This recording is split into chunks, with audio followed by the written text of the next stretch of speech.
notepad file. Alright, I've got the recording started. Okay. Yeah, a buddy of mine actually said he'll watch the recordings. Sweet. So I have them remixed into a file that I can actually work with now, and I'll probably do a nice little opener and then kind of cut some of the dead space out and maybe put in some sound effects randomly. Yeah. He said he'd watch it or, listen to it or whatever. And I was just like, I won't because cringe, but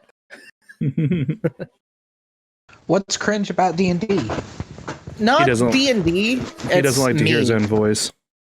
It's not that, because I can listen to the Dueling Ogres episodes that I'm on. Fine. Mm-hmm. Mm-hmm. It's just, I don't know what it is. It's just me terribly acting, I guess.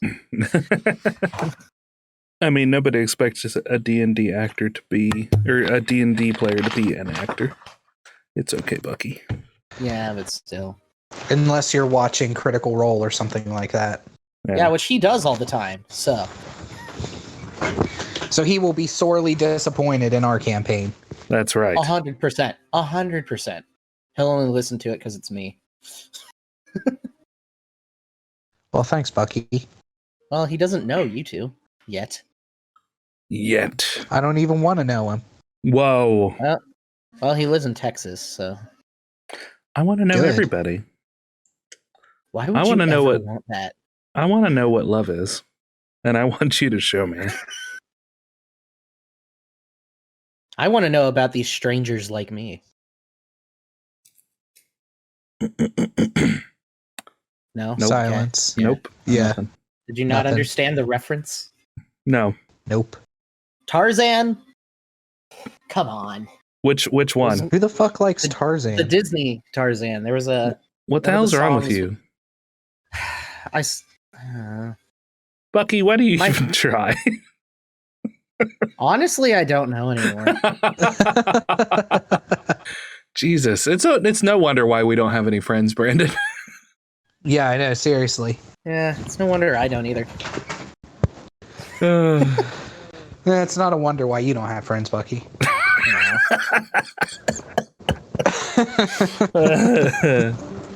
Oh. He left. He's done with us. Yeah, not surprised. I had to go cry. That's fine. I'm still crying, but silently now. What the fuck are you doing, Brandon? Silent cry. Why is it loud? It's like you're... It sounded like he was rummaging around in a bag of potato chips. Yeah. Oh no, I was grabbing water out of my water container and putting it into the fridge. So I had water with me. Okay, so you guys ready to start? Yeah. My friend, do you remember where we ended? That was right after fighting that dude, right? The Gibbering Mouther? Yeah, right after we killed Chuck. You mean right after I killed Chuck? Right after, R.I.P. Chuck. Yes. Okay, so you guys are in the swamp. You just killed the Gibbering Mouther. You have the apple-sized gem in your hand you were using to track down the daughter. And the gem is still pulling you in a certain direction. Okay. Tegan, which way are we going? Let's see. It was pulling us northwest, now mostly west, isn't it? Yeah. Okay. I motion forward with my hand that's not holding the gem and continue onward. Okay. Hold on 1 second. Ethan just messaged me. Okay. All right. He said he'll be in 15 and to just DM him until then. Okay. Okay. You can load any number of characters in like you did just a few minutes ago for his Brandon, and then you just type in ! character, or it's like CHAR or character, and then the name, and it'll switch between characters. So okay. That way, if you want to... Did I claim his character? Will he have to reclaim his character now? No. Pretty much anybody can claim it. Okay. All right, so the gem starts pulling you in a direction, or starts pointing your arm in the direction of the west. Okay. And as you trudge through the swamp, the water is starting to get deeper. Whereas before it was up to like maybe your knees, it's now starting to get up to your waist. Okay. I'm going to not go like as the crow flies. I'm going to try and stay on mounds as much as possible to keep us out of the water as best we can. All right, so it'll slow down your movement speed some. Mm-hmm. But you can take the lead and do a survival. Okay. We're still going through the swamp at night, Yeah. which dwarven boy doesn't like.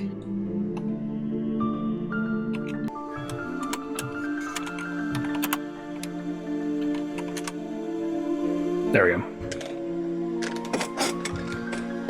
I got a 14. Okay. Yeah, you manage to stay on to the mounds as you travel. Do I need You're to still... Do what? Do I need to do the same thing, or? No, because you're basically following him. What he's doing is Tegan, because he's a ranger, he's kind of leading the way. Okay. And so you're following behind him. Okay. You can make a survival yourself if you want to try to see if you can do better than he does, though. Nah. Okay.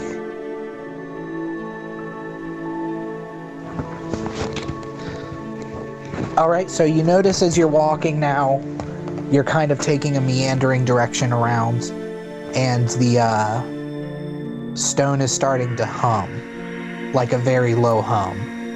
Okay. I whisper back to Buckenwald and let him know that the stone is humming. Okay. What are your guys' passive perceptions? Passive perception. It'll be on the left-hand side of your sheet. Okay. 13. 14.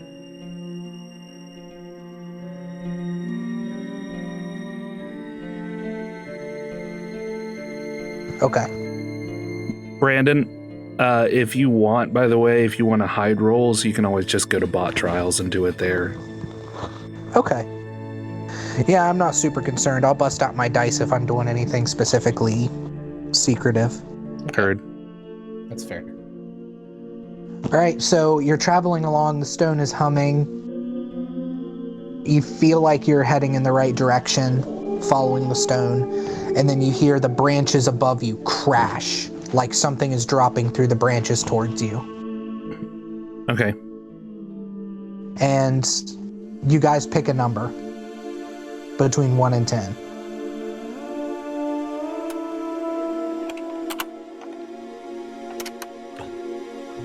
I got a 3.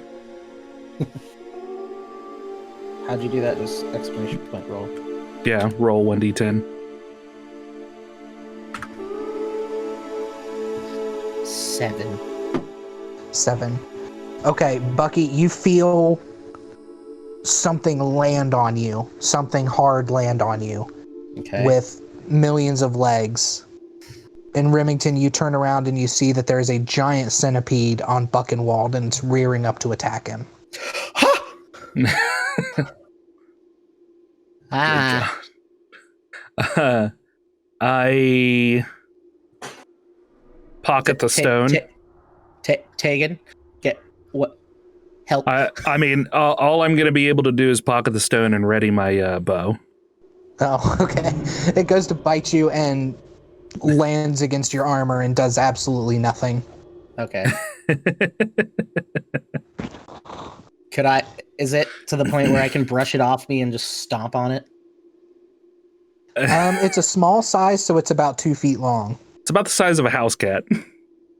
A long house No, cat. it's longer than yeah. Yeah. So you can attempt to attack it. Just roll a regular attack, and you can use that attack to grab it. Okay. The thing has you can hear in your ears the chittering of the pinchers as it's trying to attack you. Okay. You Do I can just type in exclamation point A and then unarmed. Okay.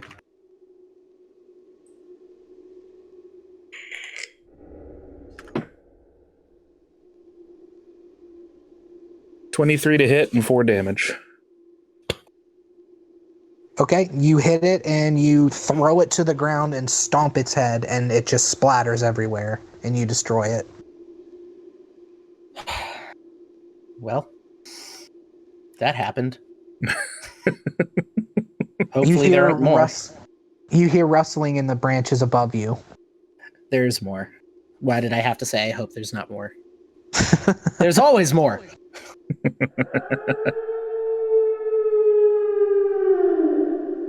Yeah, Eerie.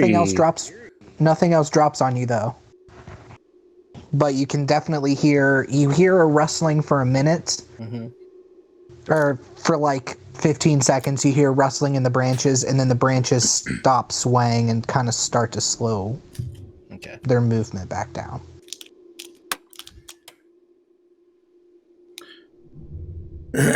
Okay, I'm going to keep a dagger in my one hand and pull the stone back out. Okay. And continue onward.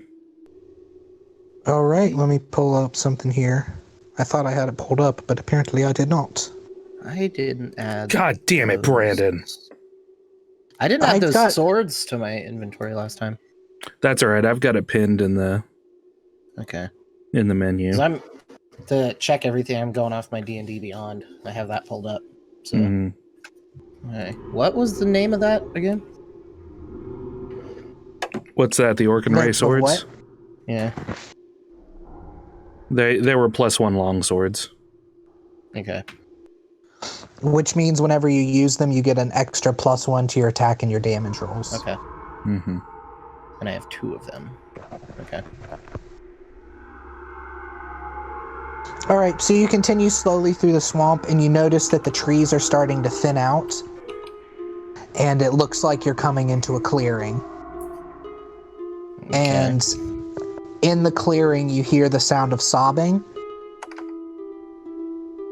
and the moonlight is coming through the trees and is illuminating what looks like cages made out of sticks bound together with twine and vines and stuff.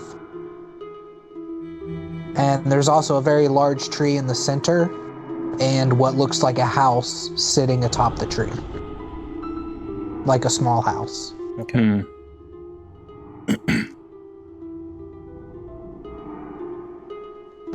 Okay.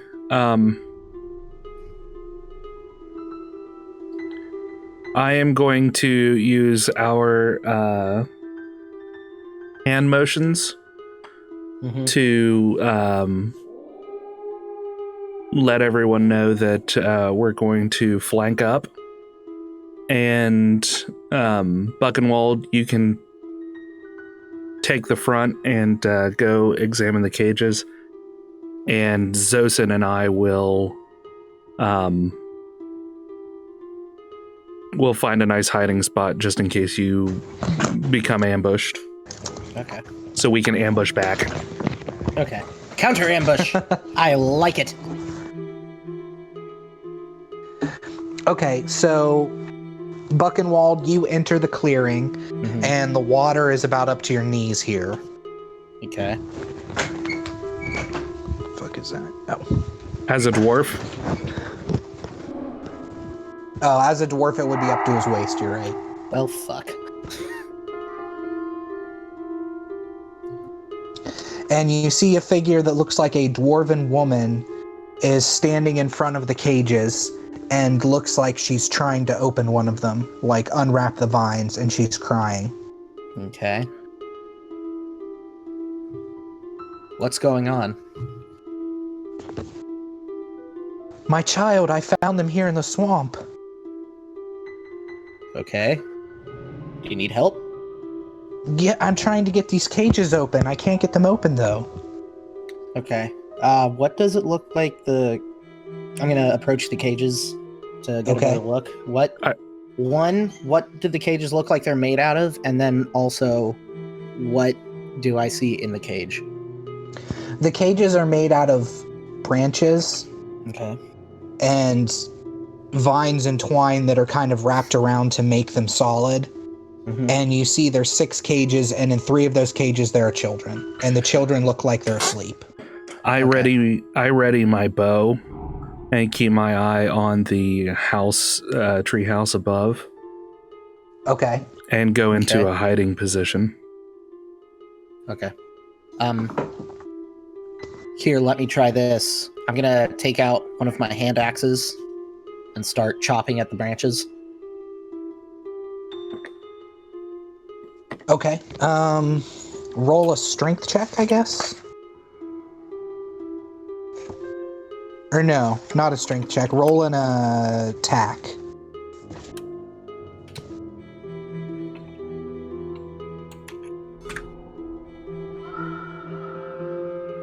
.24 to hit, 5 damage. 5 damage? Okay, you hack the vines away from one of them. Mm-hmm. And you manage to get the cage open. Okay. You see a small dwarven child sleeping inside. Okay. I'm trying to think how best to go about this. I'm gonna approach the child and pick them up and carry it out of the cage. Okay. As you do that, the dwarven woman turns to you and says, "What are you doing?" I'm trying to save this child. Where are you going to take them? Back to the town. There are 3 children that were stolen from Rustwater. I assume these are the children that were stolen. The dwarven woman kind of leans her shoulders back and stands up to her full height, and she says, "I don't think you're taking those children anywhere." Okay.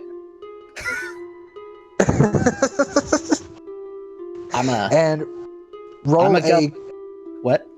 You're gonna what? Go ahead and say what I'm gonna roll. Okay, roll a charisma check. Charisma. Okay.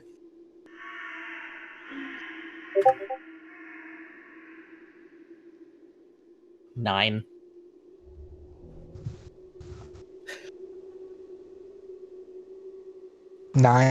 Yeah. Okay, so as she says this, you feel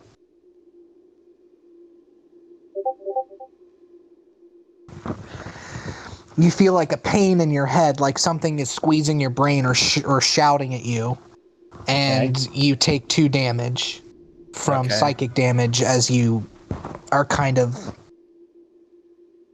attacked psychically. I couldn't think of a better word for it. I'm gonna shout to Tegan and say, "The woman! It's her!" Hopefully, I go ahead and understands. I've been watching this transpire anyway. I'm gonna go ahead and let loose an arrow toward her. Okay. Maybe. I can't see my keyboard. My poor keyboard. Yeah, I have my right arm around my microphone and cords, trying to type stuff out.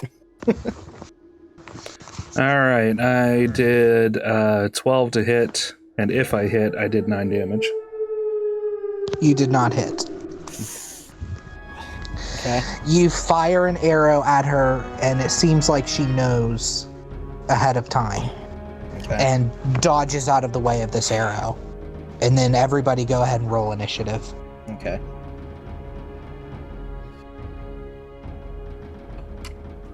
To do that and hear what I just hit, exclamation point initiative.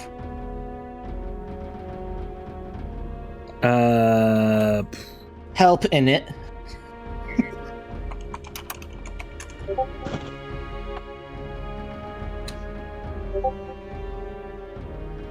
Help in it. Just roll a d20 plus initiative, because we haven't learned how to use that in this yet. So 1d20 plus 2 for me. I don't know what yours is. Okay. Got a 16.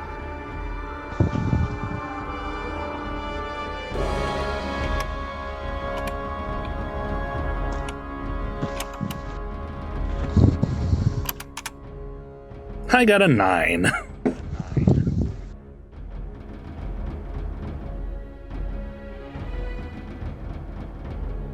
I'm going to assume Zosin's is a +3, so I'm just going to roll with a +3 for him. Okay. Give me, here.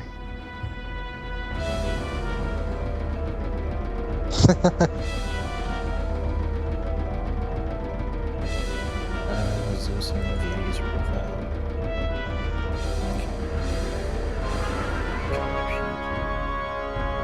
Zosin has a +4 initiative.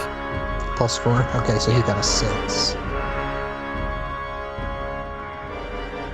Alright, so Buckenwald, it is your turn first. You are holding a child in your hands, or in your arms. Okay.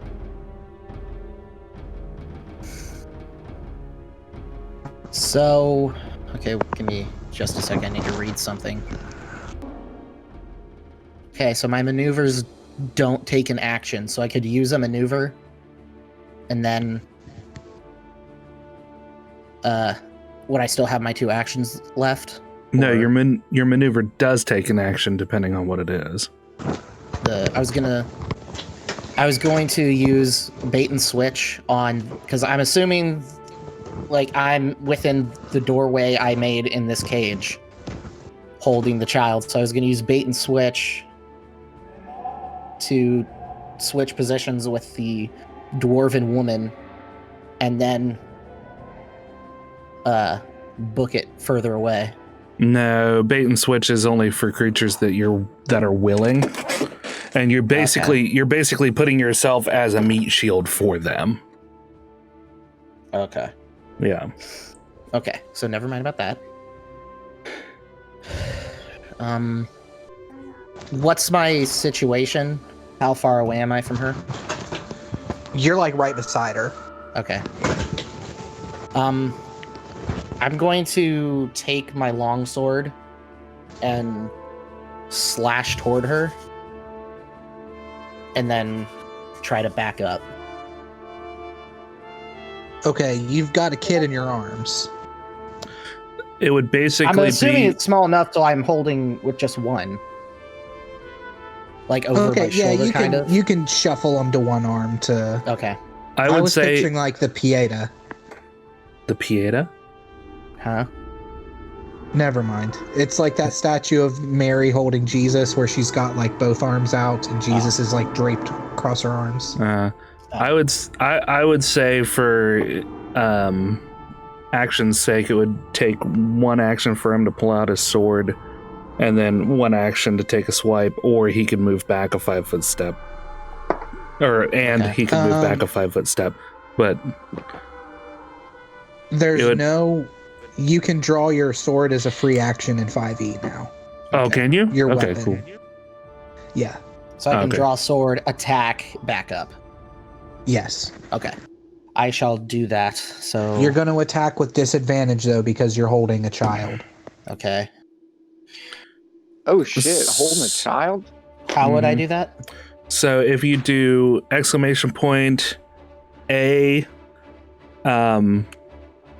longsword.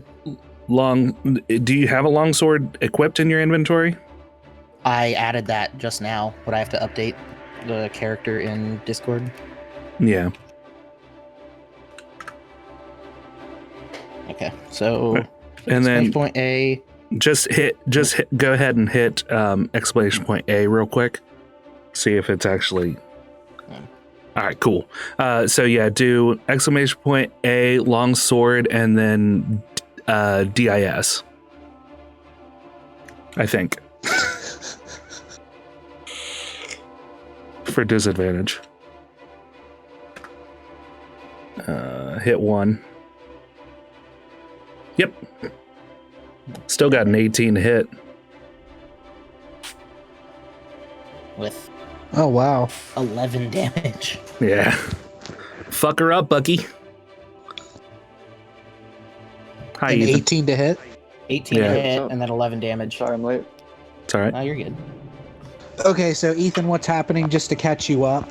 You guys made it into an open clearing where you found cages with children inside of them.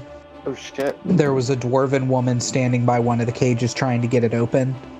Buckenwald approached the cages, opened one, took out the child, and then the dwarven woman turned and cast a spell on him that dealt him psychic damage. Okay. Damn. So you're last. I rolled initiative for you. You're last in initiative. Okay.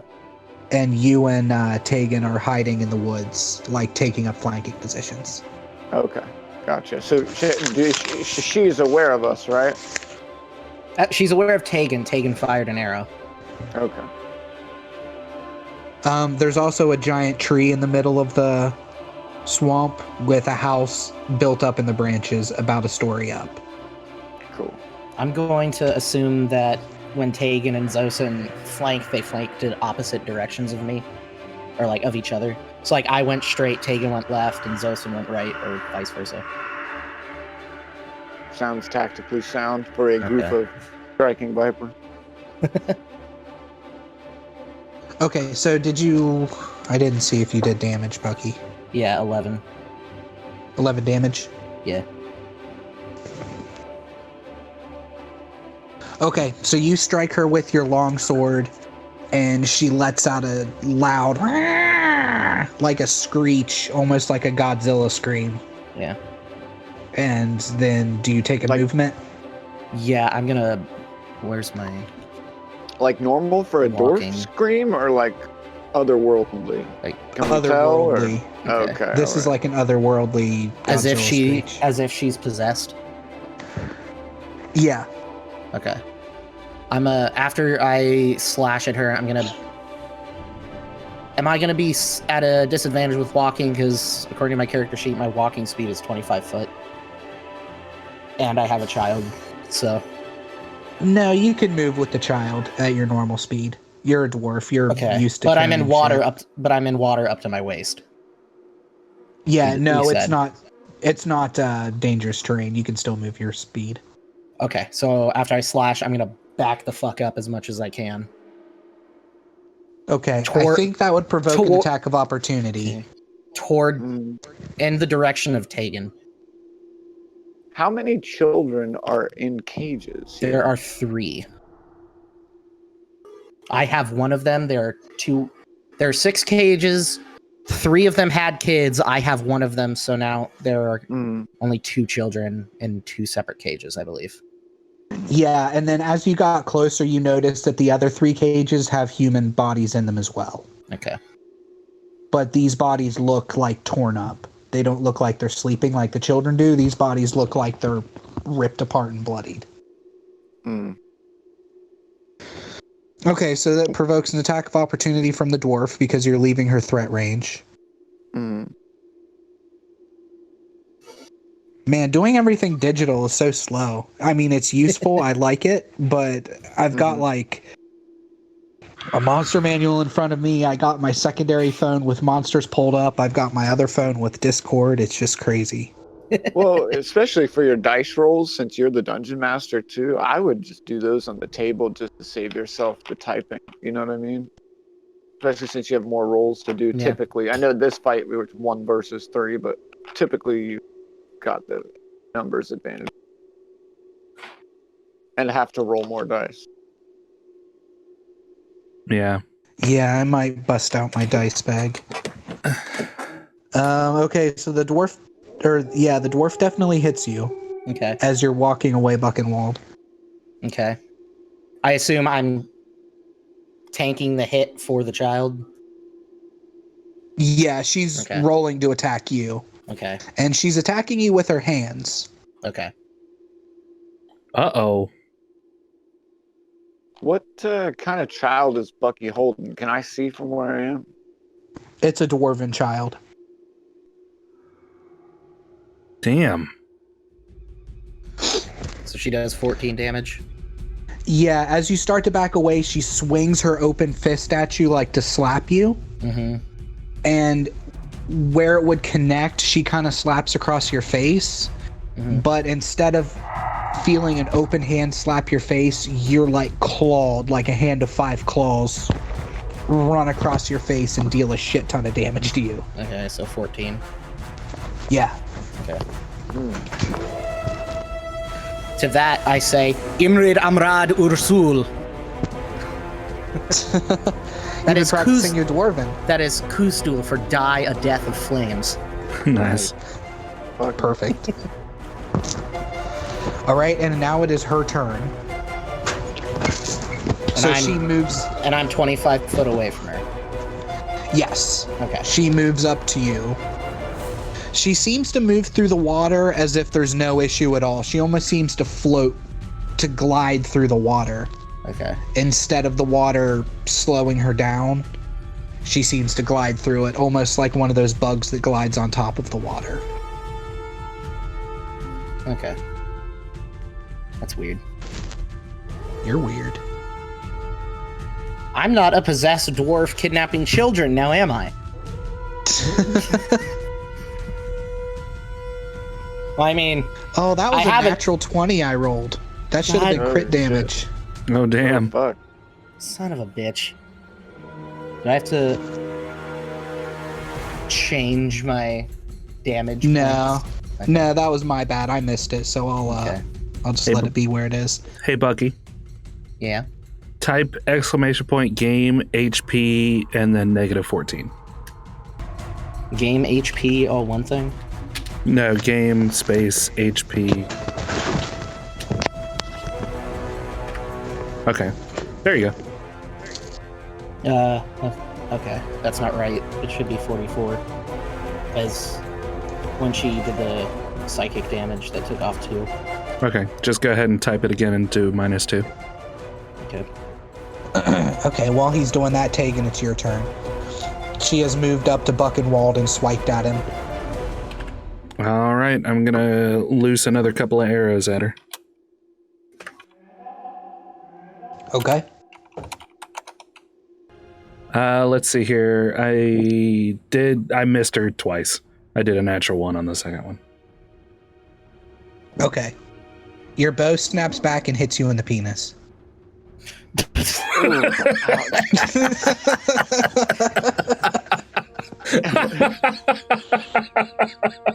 Jesus Christ! I keep forgetting I have an extra attack in my thing. I need to remember that. I'll mind you next time.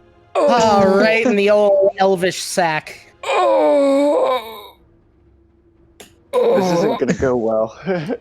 All right. Zosin, I'm counting on you. I know. It's your go, Zosin. All right. Did I miss a plan of action discussion before we just grabbed this child, or?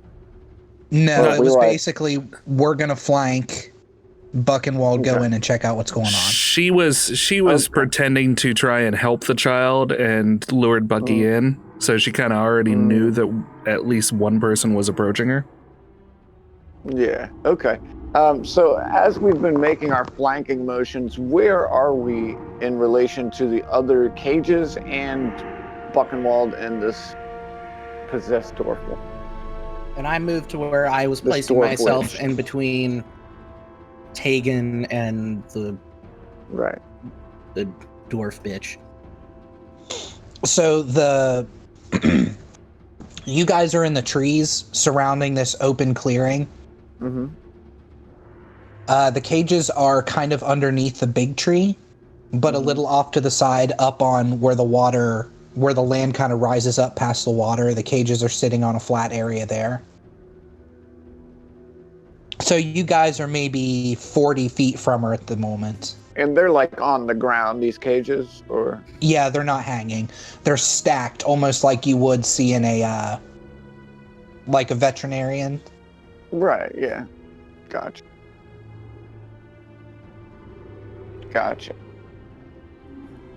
Okay, so I'm going to, I think my only play here really is move up towards the cages and take a shot at her also. I'm going to use the restroom. Okay. Gotcha. Yeah, so let me see what my roll is here. Longbow +7 if I hit. Okay, I got a 9. So I'm guessing that doesn't hit. Yeah, but I still make the movement towards the cages. And since I do have my cloak on, I'm going to speak my command word. I have that, my one magic item is my cloak of placement. And it makes them have disadvantage on the attack rolls, right? Yes. Yeah. Okay. And I'm going to scream at the dwarf woman, I'm getting your children! See if she notices me. Yeah, she looks focused on Buchenwald, but she turns and looks at you and holds out her finger and says, "You'll be next." Not if I get away with your children. Oh, I'm gonna take your kids. They're taking the kids. Hide your kids. Hide your wife. Because everybody out here.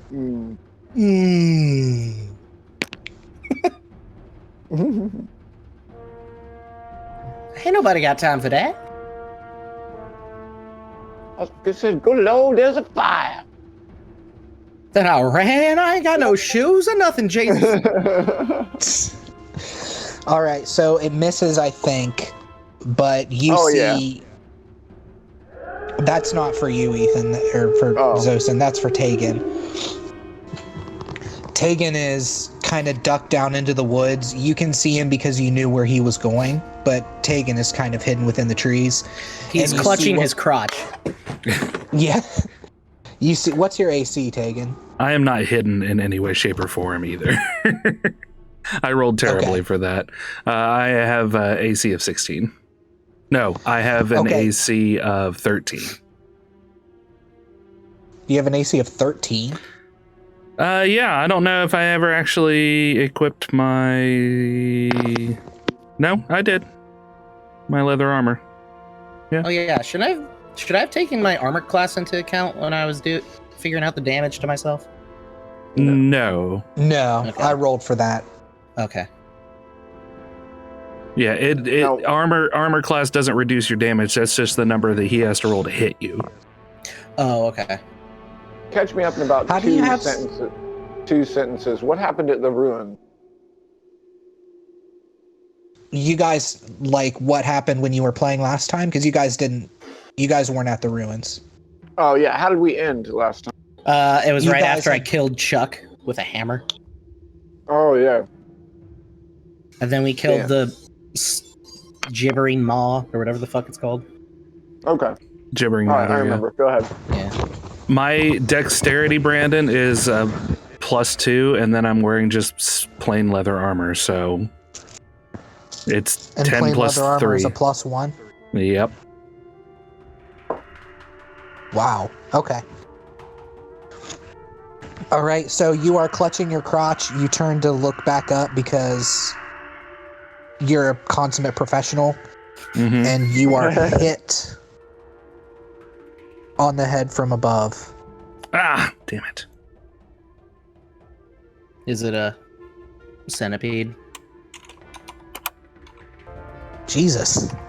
You're hit for 8 damage as a sharpened rock falls directly onto your shoulder and sort of stumbles you to the ground. You stand back up, but it's a sharpened, pretty heavy rock. Gotcha. And you look up from where the rock came from, and you see what looks like a very small winged figure circling. Can I identify the creature?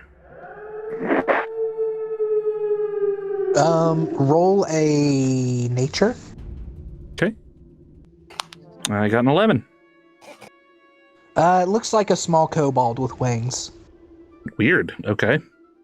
All right, and then it's back to you, Buchenwald. Yay. Okay. How far away am I from Tegan? Tegan is on the other side of the water, so you're closer to Zosin than you are to Tegan. Oh. Tegan is about 60 feet away. Okay. How far is Zosin? 10. Okay. 10 feet from the cages, and you've stepped back 25 feet, so... Okay, so he's about 35. Yeah. Okay. Wait. Okay, yeah. That makes... What are my surroundings like? Is there any, like, log or tall rock sticking above the water? Big enough to where I could put a sleeping dwarven child down? Yeah, there's logs and rocks sticking up every so often. You can definitely find purchase to lay down the child, like on a log. Okay. I'm gonna find the nearest log to me, lay down the child, and draw and get out my shield and stand in front of the child. So that would be an action.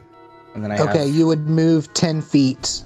We'll say you have to move 10 feet to set down the child, which is going to draw another attack of opportunity from the dwarf. Okay. I should really just open my monster manual instead of using this. And what's your AC, Buckenwald? Oh, wow, okay. 19. The dwarven woman hits again. Damn. Okay. She's making us work for it, boys. I think I'm right in the middle. Yeah, my AC is 6. So Fuck! It's almost max damage. 11 damage. So I take 11 damage. Okay, I got disconnected for some reason. Yeah. So I take 11 damage. Yeah, you take 11 damage. What kind of armor are you wearing? One moment. I'm wearing chainmail heavy armor. Chainmail heavy armor. Okay. She again swipes at you with her hands in an open slap and cuts through like a hot knife through butter, cuts through part of your chainmail into your chest. Yay! You notice on her hands that she doesn't seem to have claws, but whenever she swipes at you, it acts as if she does have claws. And then you get your movement, so you move back, you set the child down, and you say you put your shield in front of the child? I'm standing in front of the child holding the shield and my longsword. Okay.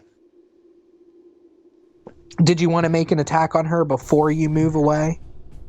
Yeah, because I have an extra attack. So, I'll remember to use it this time. What would I do? Just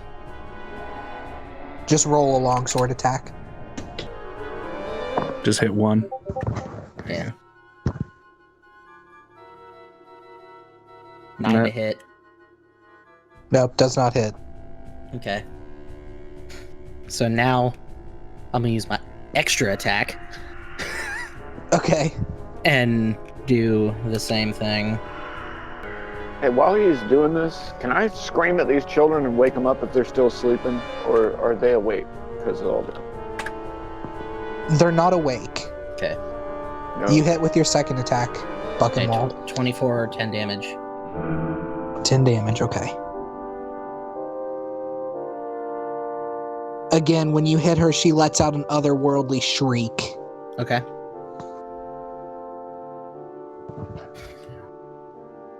And then, so you attack her, then you move away, she hits you, you set down the child, you put your shield in front of the child, and that's your turn. Okay.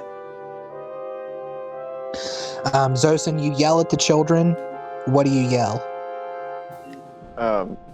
Well, to be asleep, they could be magic for sleeping, but I'm still gonna yell at them. I'm gonna say, it's time to go if you want to live.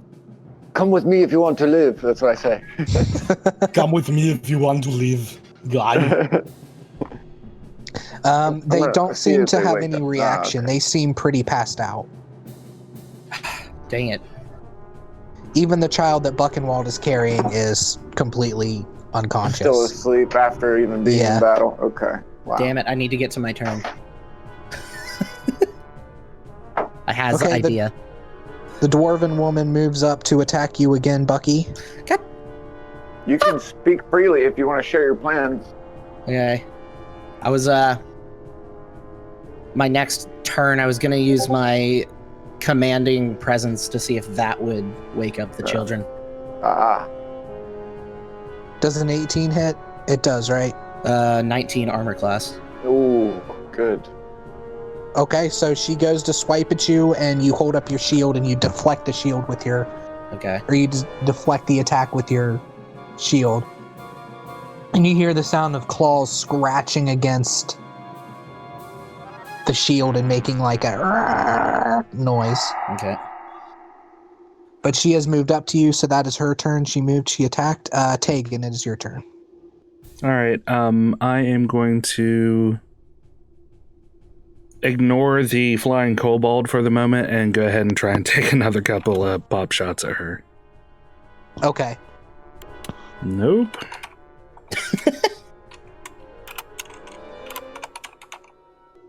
And probably not. Jesus Christ. Jesus.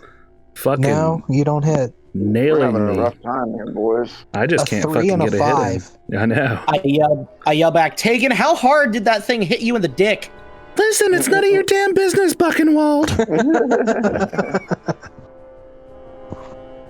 All right, it is Zosin's turn. Tegan, you're not moving, right? Because you took both your actions to attack? Yeah. Okay. All right. What are these cages made out of now that I'm 10 feet from them before I make my move or before I continue my move? What are they made of? The cages are made of branches and wood and have been wrapped around with vines and twine to make them into actual standing cages and to keep them locked. To get the child out that I got, I used a hand axe and was able to chop through them. Gotcha. All right. I believe, let me make sure I can do this. I'm just going to try and get into her. I was going to say, if you can get in there, you can get a sneak attack off. Yeah, I think I misused it to actually kill the very first monster we fought. I thought he had to be away from it. It's actually, he has to be within 5 feet of it, another person. So I messed that up last time. Yeah. Sorry about that. But, okay, so I can cast Misty Step as a bonus action, move me 30 feet to an occupied space I can see. I'm going to... these branches probably too big for me to, like, run through, huh? All right, okay. I'm going to just run for, like... Actually, if I run, I don't even need to cast Misty Step. I can just run to them, can't I? Yeah, you're 10 feet away from the cages and then another 15 feet away from the dwarf and Bucky. Okay, so I'm just going to move up on the other side of her, this dwarven witch woman. Are you making your stand with me? Yeah, oh, definitely. I'm going to pull my rapier out. I was going to free the children, but if they're not waking up, I can't carry two of them, so. And then I'm going to attack with my rapier. Okay. Now, do I get advantage on this? Yeah, you get advantage. Okay, let me see here. Okay, well that helped a little bit. Plus 7 to 12, I got a 19. 19 hits. Okay. Now I can get the sneak attacks. Let me get all these together here. 11, 12, 13, 14, 15. Okay, 15. 2 1s, a 6, and a 4 plus 4. 15 damage? Yep. Please say, how do you kill her? Please say, how do you kill her? Oh, no. No. Son of a bitch. How do I irritate her? More like it. Yeah, I love the little laugh. Oh, no. Like this if you crave, Tim. I'm just trying to get her attention off you. All right, yeah, so you stab her. She turns to you. As you stab her pretty good. She turns to both of me. Oh, yeah, that's right. I forgot you have that cloak. And she turns and screeches, and you notice that her skin is kind of like a mottled green.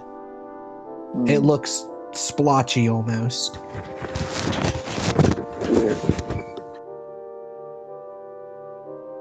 And that is your turn. You moved, you attacked. Mm-hmm. You hear a splash behind you, Zosin. Mm-hmm. And you turn to see that the winged kobold has landed, and it goes to attack you with its dagger. Okay. This is some shit. So how do you roll with disadvantage, Rim? Well, I think it cancels out because she would be on the other side of me giving it advantage, right? Or I don't know.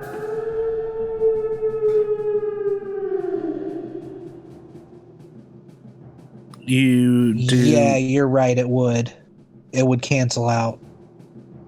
So I would be a 16 AC, just a regular 20.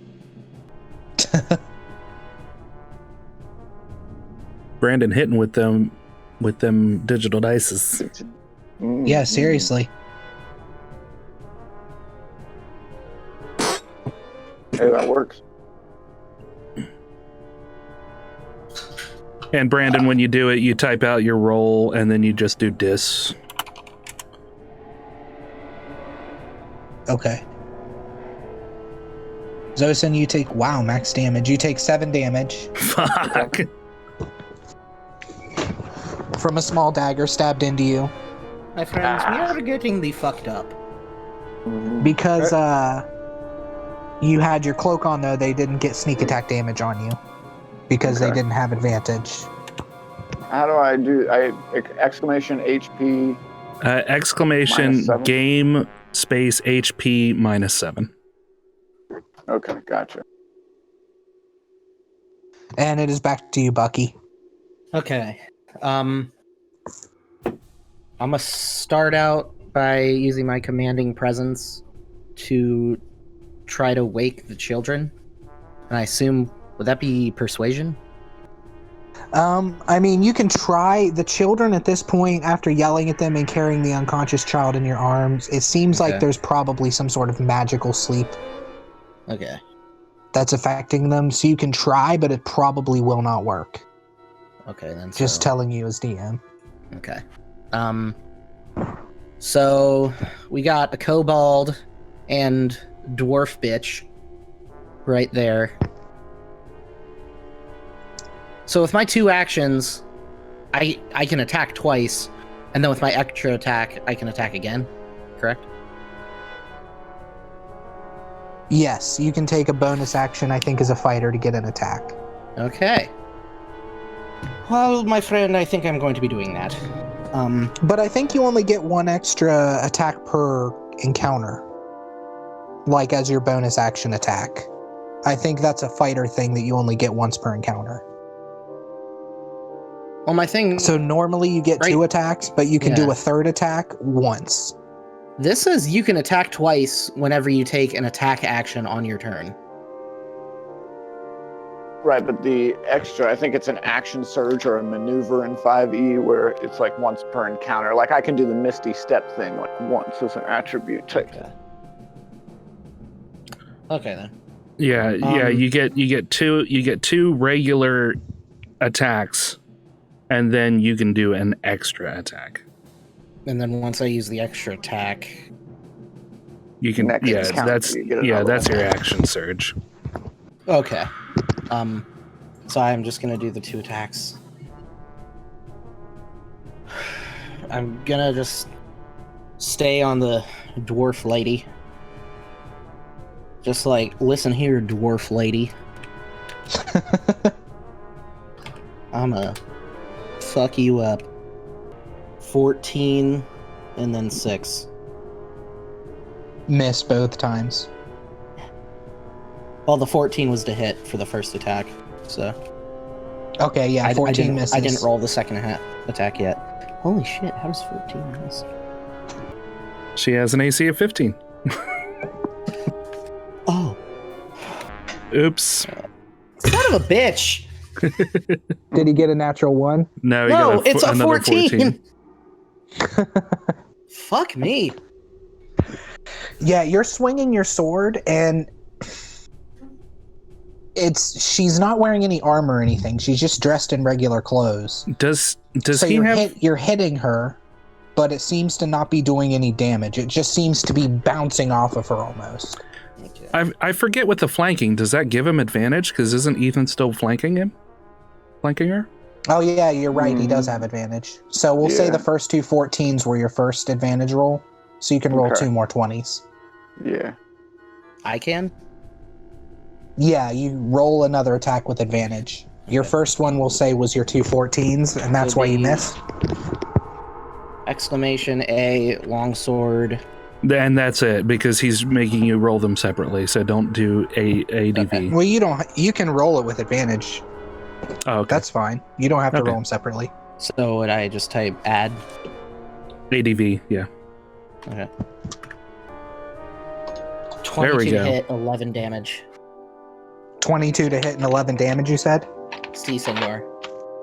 Okay, yeah, you cut across her and like black blood spills out. Well, isn't that lovely? Well, then that's the end of my turn, right? Unless you wanted to take your bonus attack. I already did that. Or bonus action, can he disengage and move or no? I think only rogues can do that. That's a bonus action. Yeah, I think only rogues can do that. Does he still have movement? Well, I used both my actions to try to attack. Oh, okay. Gotcha. You have a action surge that you can use to make a third attack once. And he did that last time. Yeah. Yeah. Oh, okay. Okay, so it is the dwarf's turn. She turns to you, Zosen, and goes to attack you with her open hand. The advantage cancels out the disadvantage. So 16 is what you're aiming for.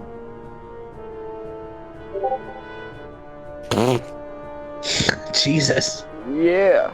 So add 8. Yeah, you're not going to get it. Does at least it more wasn't a than that. crit. There we go. You take 15 damage. Okay. Jesus. Ooh. So, oh shit, he's at 16 damage, or he has 16 HP left. Shit. I'm pretty injured. It'll be all right. Yep. Yeah, so she open swipes at you and just cuts through your armor across your chest and arm. And it's like a deep searing pain from her claws, from her seemingly invisible claws. I'm gonna look up at Bucky and go, I think we're gonna have to get out of here, Bucky. Yeah. I can't stand against this kind of onslaught. Okay. Tegan, what say you? It is your turn, Tegan. All right. I am going to cast Hunter's Mark. Okay. And then try to attack her on her, and then try to attack her again. Miss. Jesus Christ. Oops. Oh, there we go. There we go. 17. 17 hits. Right on the dot. So she takes 8 total. 8 3 damage. from 3 from the arrow and 5 from my extra 1d6.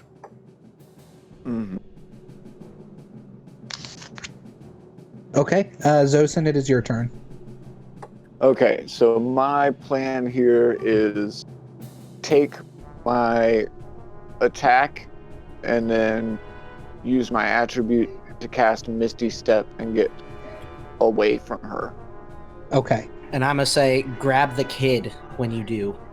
I don't know if I can. Yeah, I think I can actually use my bonus action instead of using Misty Step to just disengage, so I won't get an attack proper. Okay. And I can run by them and grab the kid. Run by, grab the kid, leave me there. Yeah, so wait, I don't get advantage, correct? Because there's an imp behind me? No, you get advantage on her. Okay. I'm gonna roll it. Well, that wasn't very good. 15, so negative. And 15 does not hit. I'm going to use my bonus action to disengage and run by them and try to scoop the child off the log and move as quickly and far away as I can. Okay, so you can move with the child. You can move 30 feet That's what because I'm gonna do.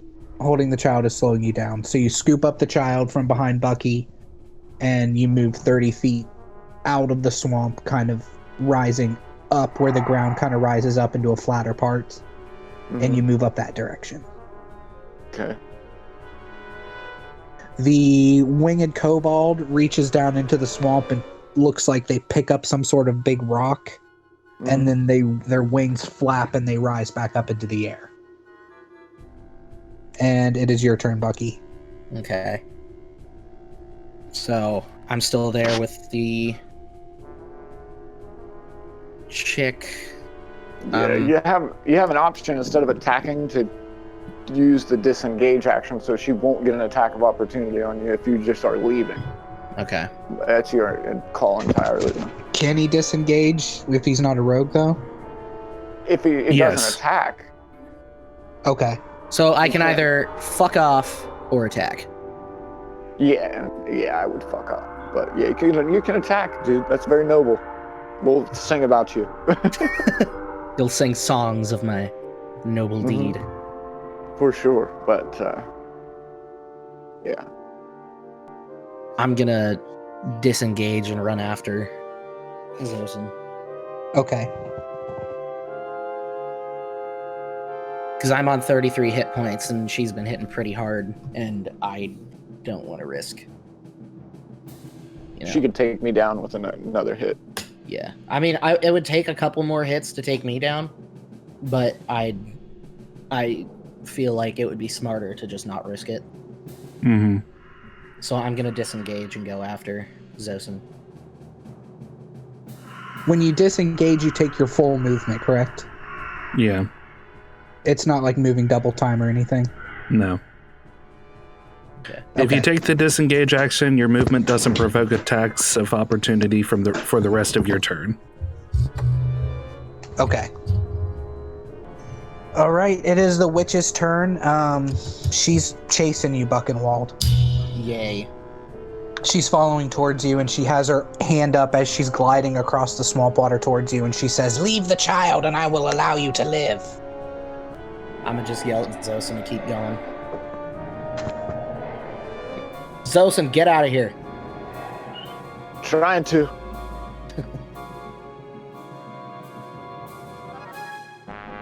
Actually, hey, real quick, before all of this movement goes down, is Zosen going to pass me? I mean, not Zosen. Is Bucky going to pass me since he has his full movement? Okay. He only has 25 feet. Okay, gotcha. So he is within 5 feet of you. Okay. You're still behind me, close to the witch. Well, I guess no, because you were 5 feet behind him. You moved 30 feet. He can move 25 feet. So you guys are equal. You guys are side by side. Okay. Right on. That being said, Bucky, on your turn, you can always bait and switch with him. Okay. Okay, so she hits you with a 25. Me? Yeah. Fuck.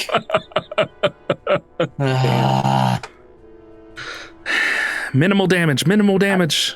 Jesus, fuck all. I should have been a cleric. No, she doesn't hit you for 25 damage, Bucky. She hits you for 19. So. Wow, I rolled almost max damage. So I would just. And almost a crit. You would add that difference. Plus yeah. 6. Yeah. There you go. Jeez. Bucky, you also have healing surges, right? I have a healing potion. You have second wind. Once per short rest, you can use a bonus action to regain 1d10 plus 5 hit points. Okay. And that, but that's not right now, though. Correct? No, you can do it as a bonus action. Oh, Yeah. yeah. We each after each time you take a short rest, you have it like in your pocket. Okay. Yeah. So when it comes around to your turn, you can use one of your actions to do the thing. I will do the thing. Okay. So I'm in the red. Are either of you guys running toward me at all? We're you're running off to the side. We're running just any way that I can. Gotcha. Okay. Because I was running. Taken. Whose turn is it now? It's your turn, Taken. Okay, cool. I am going to miss again.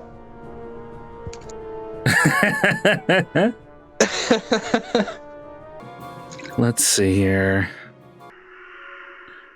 I am going to... sorry, I'm trying to figure out exactly what I want to do here. Tough it's cool. choice. I'm going to... How far away from town are we? Far. Very Okay. far. Okay. Because the ruins are still between us and the town. Okay, and she could. If we make it back to the ruins, there were those two adventurers there. Yeah. That's what I'm thinking. I'm gonna whisper to Bucky, you may want to deal with her. Yeah. I don't know. When the opportunity comes, I'll distract her. You keep going. I'll make a stand. Okay. You know the funny thing about 5e, and I've always thought this since we started playing, is even low-level monsters hit so fucking hard. Yeah. You don't say. Granted, I'm getting good rolls because she only gets a +6, but Only. I mean, a +6 isn't super great. I'll peel back the curtain here a little bit. She's a CR3. Yeah. So she's not even up there with what you guys are. Yeah. I've just been dropping the ball I've been dropping the ball with attacks, so I haven't been doing anything to her. Yeah, I feel like before we engaged with her, Tegan just took a real big shot of the good stuff. Right. She definitely looks like she's getting bloodied, though. Okay. I'm gonna start moving toward them. So that'll be the one action, and then I'll fire off a couple of shots. Basically on the run. Okay. And you're running toward us. Yeah. Because if I'm... Ooh! 26. You got it. Yep, and let me roll for Hunter's Mark. So that's 7 damage. Hey, there's another one. Apparently, I just need to be moving in order for this to happen. So 7... Yeah, seriously. 14, 19 damage. I'm picturing you moving just like Legolas when he's taking out that elephant. Yep, pretty much.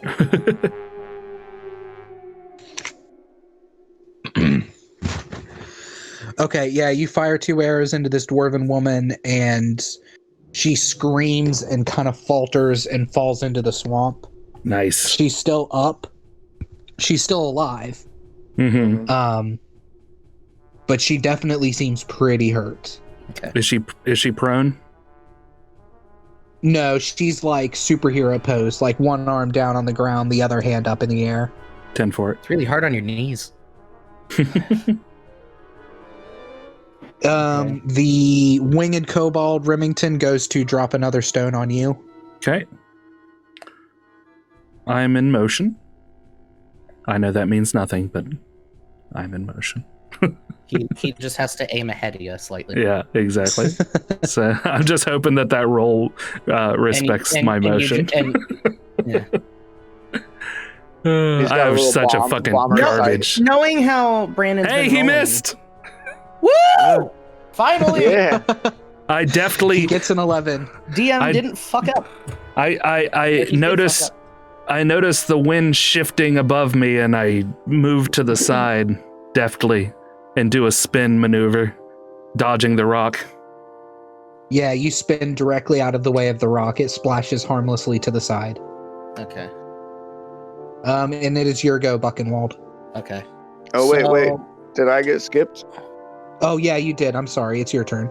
Okay. All right. You should have gone before the Zosin, kobold. keep going. Just No. run. You have I'm Zosin, throwing him the child and run. stepping in front of him. You better Don't throw catch it to that me. child. No, I'm throwing it to you. I was gonna make the stand to give you time to fuck off. You're hurt worse than I am, my friend, and I Exactly. have two of me. Hence why I have two of me, so I'm throwing him the child, and I'm gonna step both of my images in front of them, and I mean I'm going to go for the attack. Yeah, I can either drink a potion or go for the attack. I'll go for the attack. Well, Okay, you can so move. She's Go right ahead. up on Buckenwald, so you can move behind her and get your sneak attack on her too. Okay, yeah, I'll try that then. I'll try the sneak attack, forgo the potion. He does a little bit of dwarf tossing. Mm-hmm. so she has disadvantage or anybody has disadvantage whenever they're trying to hit him, right? Yes. Yeah, unless they have advantage, yeah. Okay. So I got 11 was the best, plus 7, so 18. 18 hits. And D8. 6.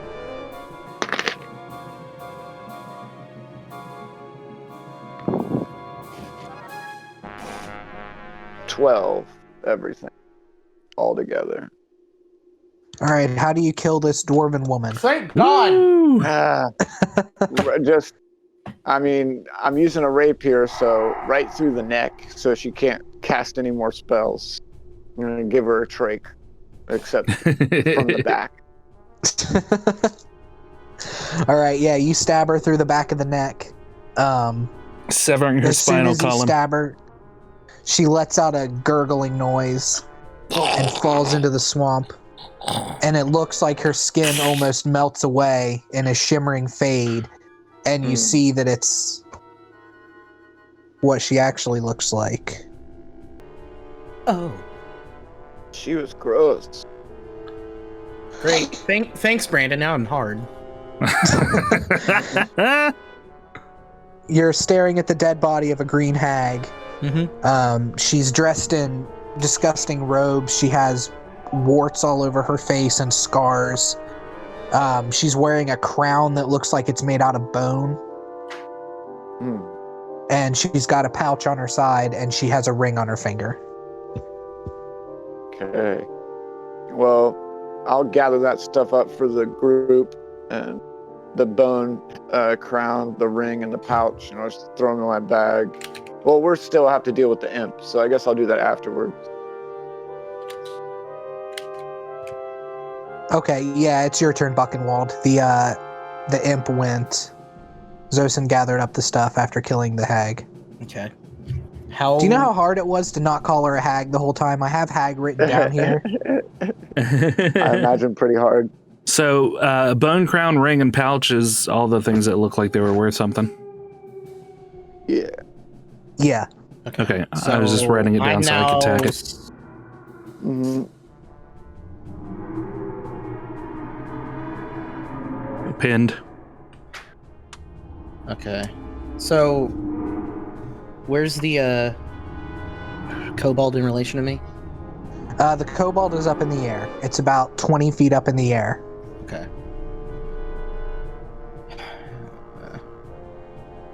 I could throw a hand axe. Not a bad idea. I could take my... I could do my second wind and then throw a hand axe. Sounds like an even better plan. I'm gonna do second wind and throw a hand axe. Okay. Rem, how would I go about using second wind in here? If you do, just go ahead and roll your Do a 1d10 plus 5. Yeah, do a 1d10 plus 5 and then just add it. That thanks, me. Exclamation point R.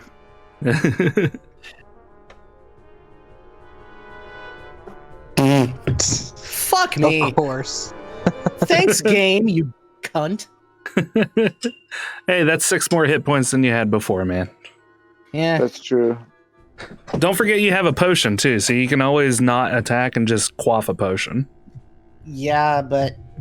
I mean, the most the imp did to Zosan earlier was what, 7? Mm-hmm. And that was like Yeah, and that max, was if max. not And max. that was max damage, so I'm not too worried about that. 10-4. So at least now it would take him at least 3 strikes to kill me. So... Is there only one imp? Yeah. So then, exclamation point A, hand axe. 12 to hit, 5 damage. Let me see. You hit it with the hand axe, Woo. and it falters in the air and falls into the water in front of you. Okay.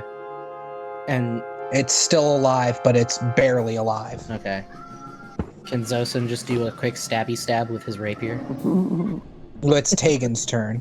Yeah, take it. Tegan, can you do a flip with a stabby stab to be extra? I forego my turn as I'm probably too far away to... Well, I don't know. Hold on. Let me go ahead and see You if were I can moving just... up to them. Yeah, let me go ahead and just see if I can hit a... Because is it prone on the ground? Yeah, we'll say it's prone. Okay. And then I will... Since she's dead, I'll switch my hunter's mark to it. Okay. Longbow, advantage. Oh yeah, I myrtlate this motherfucker because I critted. That's the new word, myrtlate. Now you crit. Yeah, now I fucking crit. Yeah, you crit on something with 2 HP left. Right? Way to go. I did a good job, guys. And I'm just like, Tegan, where was that? Where was that this whole fucking time? I was It's a hitting the team balls. I don't care. I kick him in the balls. Oh! Wait, let's... That's the last thing this imp sees on this realm. Bucky was giving me crap about my shots, so I kicked him in the balls. Oh, okay. And That was the again, last thing the again, imp saw. I say Imrid Rad Ursul. Only in a higher pitch. Yeah. Imrid Rad Ursul. Bucky, you take 20 damage from the ball kick. Oh, Roll a death save. Yeah, you're dead. Sorry. You got kicked in the balls to death. No death To save, death. just He just to kicked death. me in the nards and now I'm dead. Not actually though, right? No, No. you're not actually dead. I don't know why my Discord will just it won't disconnect me from the chat, but was wearing everybody will steel-toed just go boots. silent. Yeah. it does. It did that to me last session for I don't know why. Yeah, it's done it twice so far, so the only way to fix it is to disconnect and reconnect again. Yeah. Hey, So if I disappear I'm suddenly and come back, that's why. okay. I'm gonna disappear suddenly to go get a quick water refill. I will be right back. Yeah, let's take a quick 5 or 2 minutes, and I'm gonna pee again. Okay. All right, yeah, we'll finish up here in the swamp, and then we'll end here in about 15 minutes or so. All right, so I'm gonna, since we've all gathered around the dead imp, I'm gonna go ahead and ask Tegan to hold on to the 3 objects that we got off the hag. Oh, I totally forgot. She has a necklace on also, an amulet that looks like it's a diamond. Is that an amulet of Mara? I'm sorry. You should be. So I know. I'm gonna hand those things to Tegan and ask him to hold those. I will place them in the pinned messages. Okay. Excellent. This is all I could find on her corpse. So I'm Tegan. According to the stone, is the stone pulling you toward the child I'm holding? I pull No, out it's this. pulling him towards a cage. Okay. I pull out the stone and go toward that cage. I'm gonna hand Zosin the kid and then walk it over to the cage with Tegan, brandishing my axe. Okay. Are they still sleeping? Yes. Okay. Gotcha. Okay. I'm going to assume we can just, chop through these cages and get the other two out fairly easily. Yeah, you can. You take a little bit of time and you can untwine them or chop them open. I has axe. I chop open. Okay. I am dwarf. Quick. Hear me roar. The quick and dirty route. I like it. Yes. And then you said there were human bodies in the other 3 cages? Yes. Do they look alive? No, they're like ripped apart. They are clearly dead. Okay. Very clearly dead, yes. So before I pick up any of the kids in the cages, I'm gonna ask Zosin if he can somehow get up to the house to see if there's anything of note in there. Why, yes, I can. I'm going to lay the child down by the cages and misty step 30 feet up to a unoccupied space I can see. Is there somewhere close by that has an access point, like a window or a door with a branch? Yeah, there's a porch sticking out. Imagine this is like your very stereotypical witch's cottage built into a tree. Okay. All right. So you misty step up onto a small porch. Poof. And then I'm going to also keep my robe engaged in case something crazy happens. I'm going to... Let's hope not, because if so, we're all fucked. At least Zosin, you and I are fucking dead, even with potion. I'm actually going to drink a potion. It's a 1d6 or 1d8? Let me tell you. Potion of healing. It's 2d4 plus 2. Exclamation R 2d4 plus 2. Mm-hmm. Yeah, and then hey, look at that. Game HP 7. Plus 7. You don't have to do the plus. Oh, so I've been doing that unnecessarily. Yeah, you only have to do the minus. Okay. I'm gonna check the door out. What does it look like? This is like, it looks like this cottage has been forged magically. Mm-hmm. So the door itself is made of wood, and it's kind of a gnarled wood with a circular window in it about the size of a fist. It better be a Lehman's tiny hut. Can I check it for traps somehow? I don't know. Yeah, roll a, I guess, perception. Okay, I got 11 plus... 4. Yeah, 4. Yeah, it doesn't seem to be trapped. It's unlocked. Okay. You can always do exclamation point check perception if you want to use the thing. All right, I'm going to open it and see what's on the other side. Okay. It is a very small hut. It's one room. There's what looks like a bed made of like stuffed straw and fungus and moss. Mm-hmm. There's some dead bodies kind of scattered around, like bits, not full bodies, but there's like bones on the ground. There's a cauldron with some sort of meat simmering in it over top of a fire. And there's a small chest in the corner. Okay. It smells disgusting in here. The walls are covered. The walls are made of wood also, but there's like hanging moss over the walls. Okay. Gotcha. I'm going to roll and investigate. Okay. Okay, I'm not going to investigate shit. I'm just going to walk over to the chest and because my investigate is shitty, and I guess I'm just going to notice the things you told me. Just try it again after you look in the chest. Yeah. What's the chest? Is it locked? Is it open? Is it? The chest. You want to try it? You want to test it to see if it's locked? You don't see a lock placed on top of it or in front of it.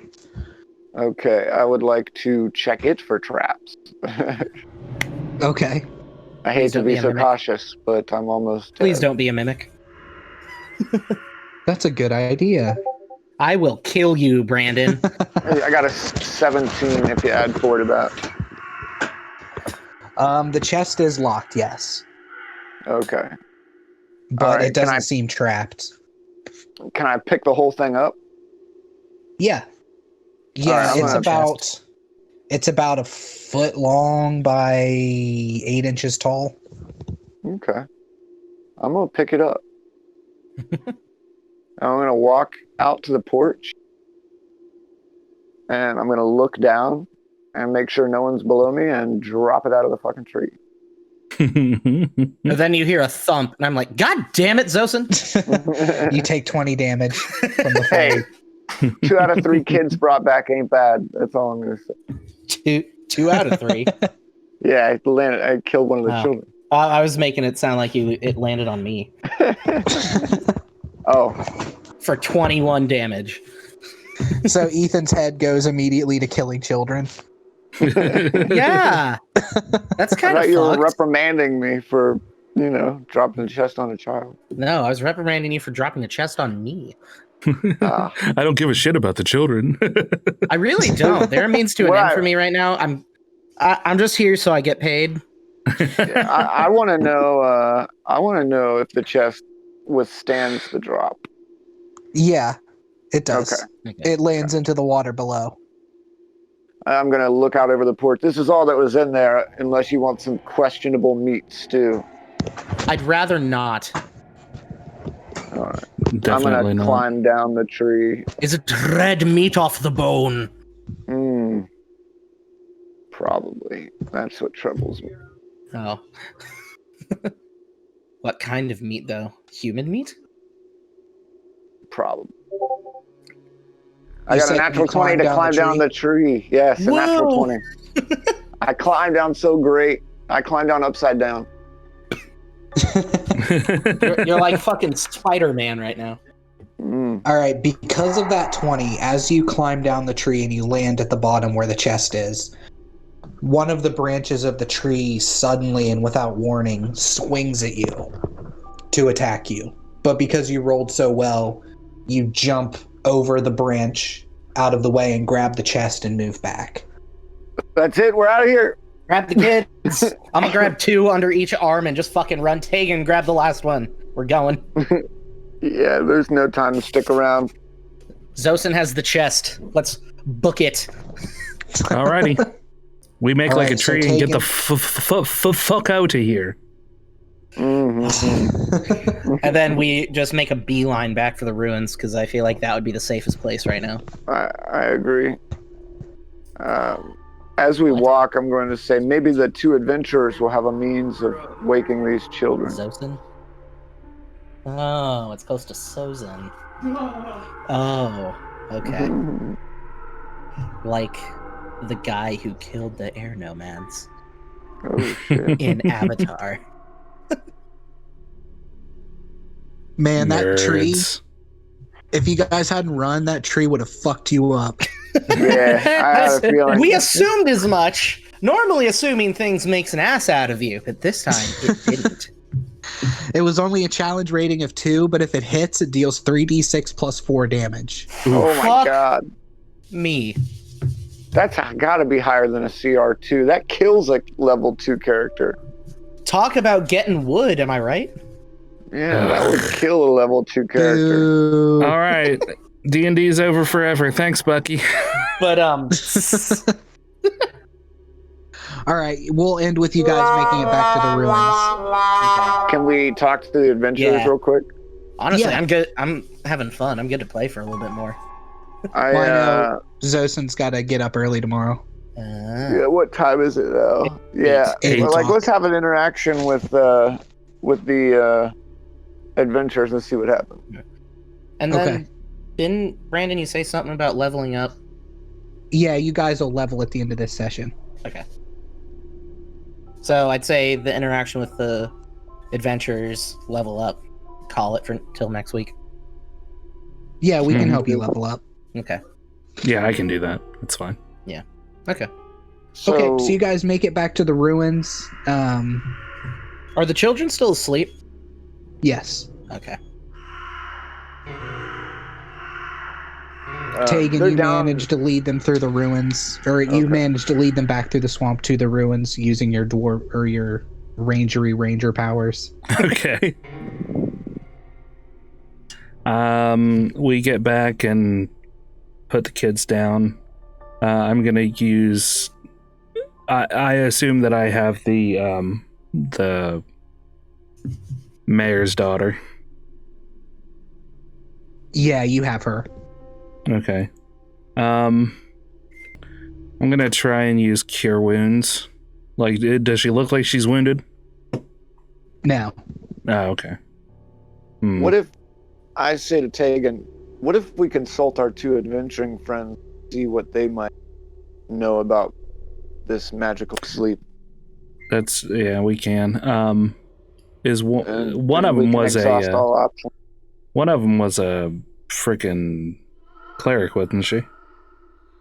A robed figure of some sort. Or maybe a monk. Maybe she was a monk. She was a robed figure. She had tattoos on her head to Ula, the dwarven goddess of nature, or the dwarven goddess of hills. Gotcha. She also has a big, you see them now as you approach, so I'll just describe them again. Okay. 1 sec, let me grab my description here.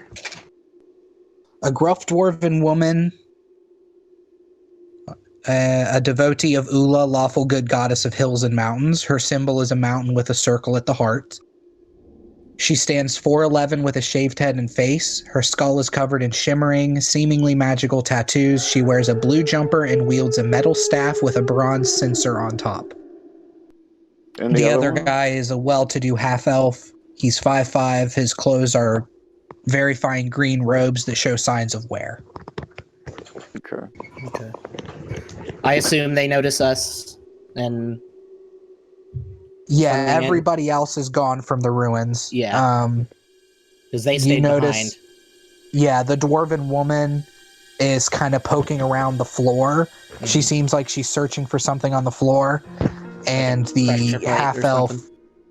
Yeah. And the half-elf is doing something with the door that was locked. Okay. They notice you when you walk in, but they don't immediately like, hey, or anything like that. They look up and acknowledge you and then go back to what they're doing.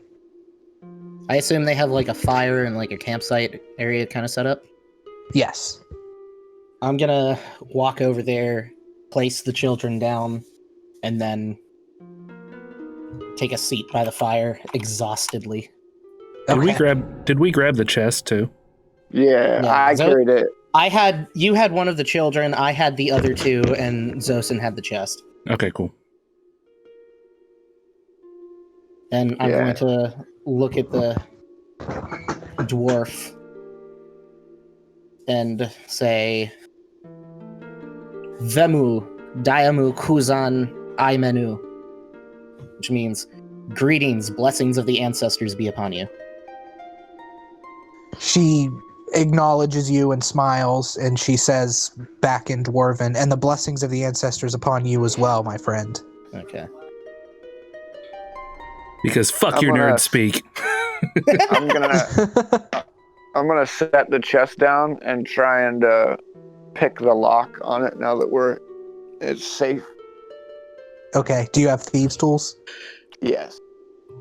All right. So I think you roll a 20 plus your proficiency bonus twice. Okay. Or not twice. You roll a 20 and then add your proficiency bonus twice. Then I'm just like, hey, Zosen, if you can't get that thing open, we can always use my hammer. Okay. I'm gonna give it a shot this way real quick. Yeah, in case there's something breakable in there. Okay. I got a 15. 15, you unlock the chest. Yay! Simple It's lock a is a very 15 simple DC lock. anyway. Mm-hmm. I'm gonna open it up, see what's in. All right, you ready for this, Rem? Uh-oh. Yep. 1,700 copper. 1,200 silver. 80 gold. Actually, hold on.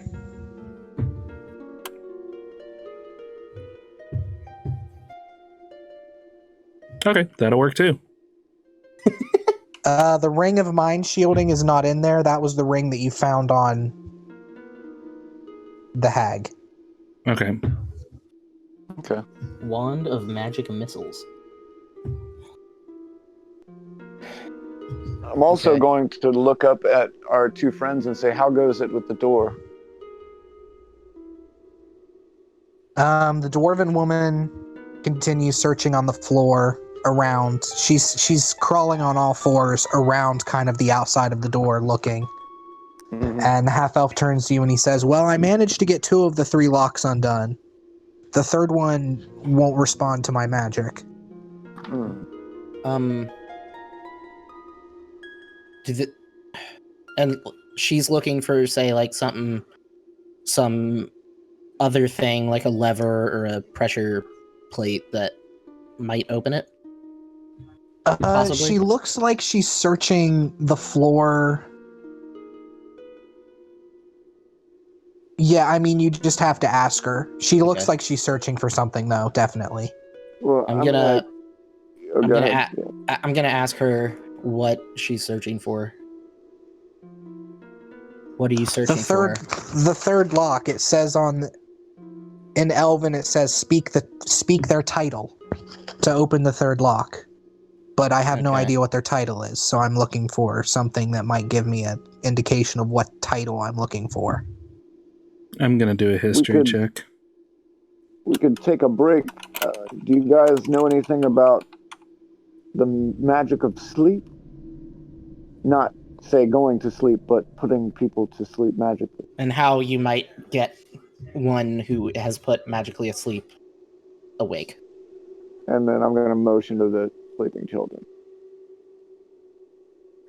The half-elf says, I'm very familiar with magical sleep. I use it often myself. Normally the only thing is to wear off, or somebody who's been put magically to sleep can be woken up. How might one do that? Could you dispel these magics? What was that? Could you dispel these magics? I could attempt to, yeah. Which child do you want me to try this on? What do you think, guys? This is going to be kind of a dick thing to say. One of the 2 I put down because I think we decided that Tegan was carrying the mayor's daughter. Well, okay. Well, hold on. I don't want to pull a status move here, but shouldn't we do the mayor's daughter? Just so we get our reward? Yeah. But if it works on one of these others, it'd be fine. Yes. Well, how many times can you do this, friend? Let me look it up here. See what level it is. What spell would that be? Is Dispel just a... It's Dispel. Dispel is a magic spell, I'm pretty sure, in 5e2. Dispel magic. Choose one creature, object, or magical effect. Any spell of 3rd level or lower on the target ends. DC is equal to 10 plus the spell's level. I can try it 3 times. 3rd level spell. Could you try it? Is it like a... He would have to go child by child? Or could he go... Okay. Yeah, choose one creature, object, or magical effect within range. Okay. I mean, if you think we should go for the mayor's daughter, go ahead. Yeah, I would say, in case it fails, yeah. While they're discussing this, I'm thinking I rolled a 19 history check on what she said. About the title? Yeah. I feel like this is like the Doors of Moria speak friend and enter. Okay, so what is it you're wanting to find out from History Rim? Because we're still under the impression that this is a ruin to Alona, right? Yes.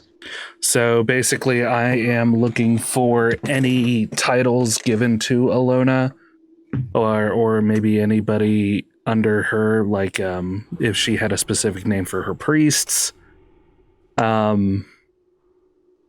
or if she had a title within the Greyhawk pantheon, other than just Alona. It says their title, or she said their title, though, so I'm assuming it's maybe followers or like of her. some holy champions order or something, their title, or yeah. She's often known as Goddess of the Woodlands. Her symbol is a rearing unicorn. She's worshipped by elves, gnomes, half-elves, halflings, rangers, druids, hunters, farmers, and woodcutters. Mm-hmm. As far as title goes, I don't want to just give you the answer, but you would know. Well, I mean, if I wasn't hitting on any of those with anything that I said, then if my role, I mean, then that pretty much amounts to my role not being good enough because I'm not answering the right or asking the right questions. Yeah, as you wonder, though, you take a look at the door and you notice around the third lock, you see 3 crowns, kind of stylized and raised up, like in relief, around in a circle.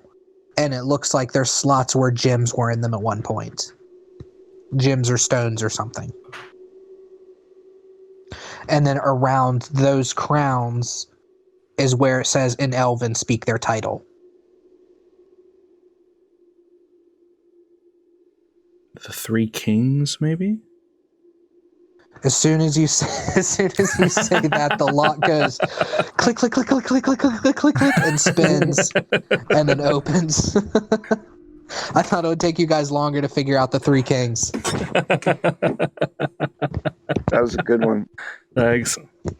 Well, there you go. Excellent.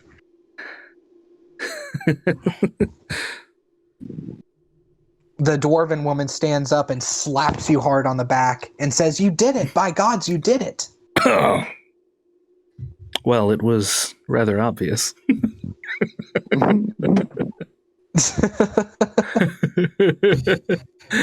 I was going to dig for some gems. And then I'm just going to be like, don't take him too seriously. He screwed up a bow shot earlier and hit himself in the nuts. I'm going to kick him in the nuts again. Okay. You take another 21 damage, Bucky. Fuck! All right, so the half-elf, who at this point says, as he's going to the mayor's daughter to try to dispel magic on her, he says, "Allow me to introduce myself. My name is the Sapphire Fox." Greetings, Spock. And then he motions to the dwarf and he says, "This is Desna." Desna. Well, we are the Striking Vipers. I am Zoason.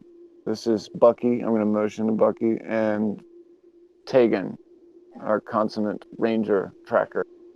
I bow slightly. I just give the head nod because I give a head nod because I'm too damaged to, you know. Rem, roll another history. Okay.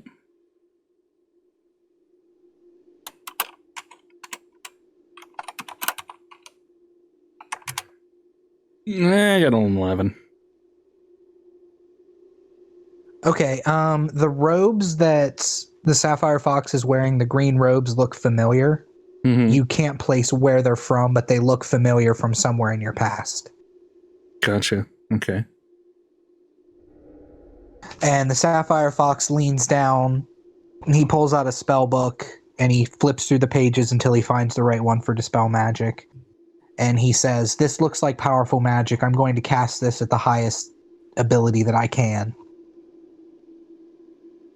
And he starts chanting and waving his hands. And purple asterisks almost seem to spark from his hands as he waves them. And then he puts his hand on the mayor's daughter and concentrates, and a purple glow rises from underneath his hands and spreads throughout her body over her forehead. And then he jerks stiff, and his head flips back, and his eyes, he turns to you, and his eyes have gone totally black, and he says, "It won't be that easy." Well. And then stares for a couple seconds, and then his body slumps, and he pulls his hand away, and he shakes his head. Nothing's ever easy for us, is it? He looks and he says, "Wow, there is strong magic keeping them asleep." I was afraid of that. Yeah, you spoke to us in your trance. What did I say? It won't be that easy, and your eyes were weird. I could see them from here. I saw a creature whenever I went to dispel. I went into this child's mind to try to unweave the sleep that binds them. And I saw a winged creature staring at me with dark black eyes, a large mustache, red skin. Some kind of demon, I suppose. Where did you find these children? They were being kept by a hag deep in the swamp. I've run into a hag before. They typically aren't this powerful. No, but she was quite formidable, and it had absolutely nothing to do with me missing my shots. She was tough all on her own. Okay, one, it had everything to do with you missing your shots, and also, yeah, she was real tough, though. Honestly, what kind of hag was she? It was a green hag. Yeah, she had disguised herself as a dwarven woman, lured us in. Myself and Zois. If she were a night hag, I would understand. Night hags can affect sleep and dreams, but just a green hag, they don't have that ability. There was a flying kobold with her, if that means anything. Was the kobold wearing a robe? Yes, the kobold was wearing a robe. Yes, the kobold was wearing a robe. That was probably the figure that the townsfolk were talking about that was luring the children away then. Oh, That's yes, odd, you're probably right. We killed the kobold, though.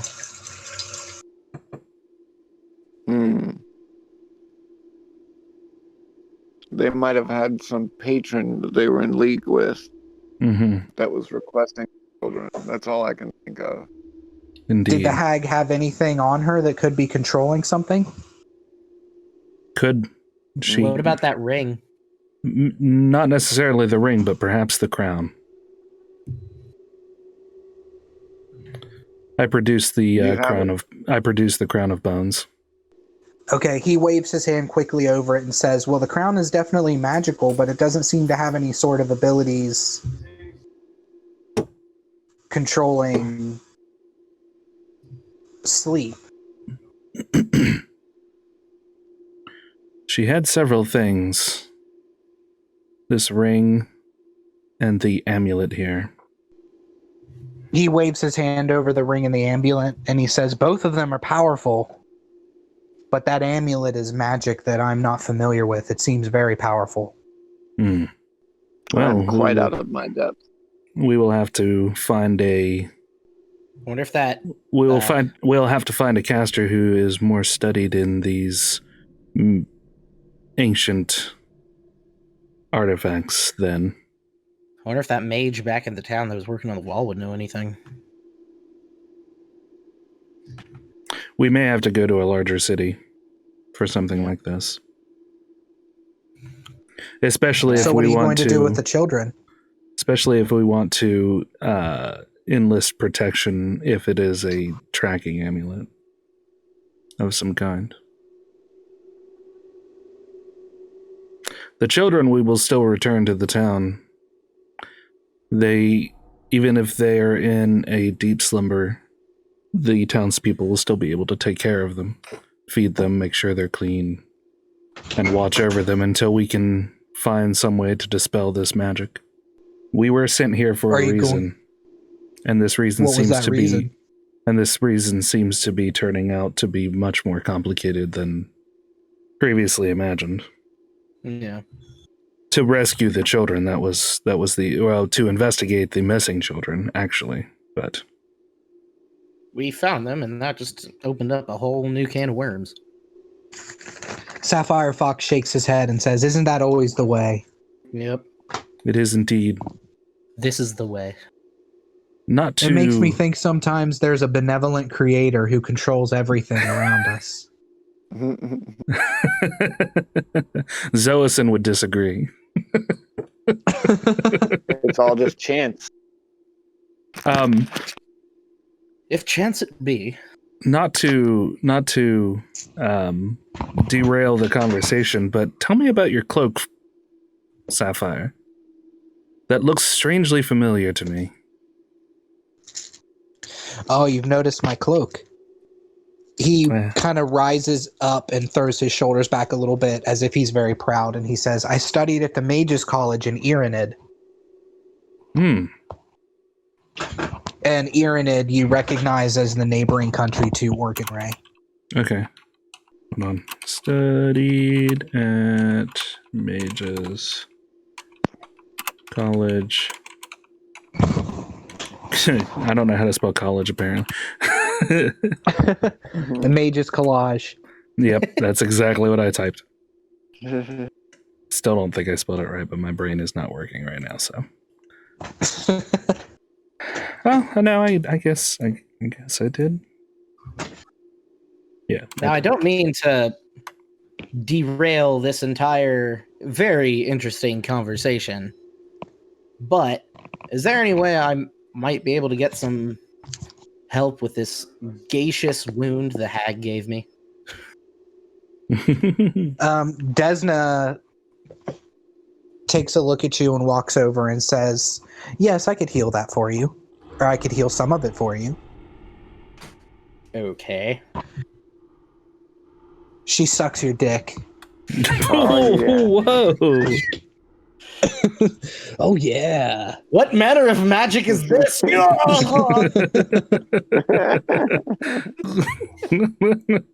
Jesus Christ. Why you do this? And she heals you for 17. Okay. Do you plan to delve through this portal into the depths of the ruins? I'm looking at both of them. The silver fox. Sapphire Fox. D-girl. Oh, Sapphire Fox and D-girl. D-girl. Yes, that's our plan. Well, if it were my choice, which I highly doubt that it is, I'd say we take a long rest, get these children back to the town, and then we can join you into the ruins. Because maybe they're connected to the hag in the woods somehow. It's possible. I don't know. What do you think, Tegan? Yeah. As you guys have that discussion, I come over and lay hands on you for 14. Thank you. I have over half my health back, but I still need like 23. That's all right. The long rest will probably get us there, and we're going to level up, so it doesn't really matter. But for flair, yeah, exactly.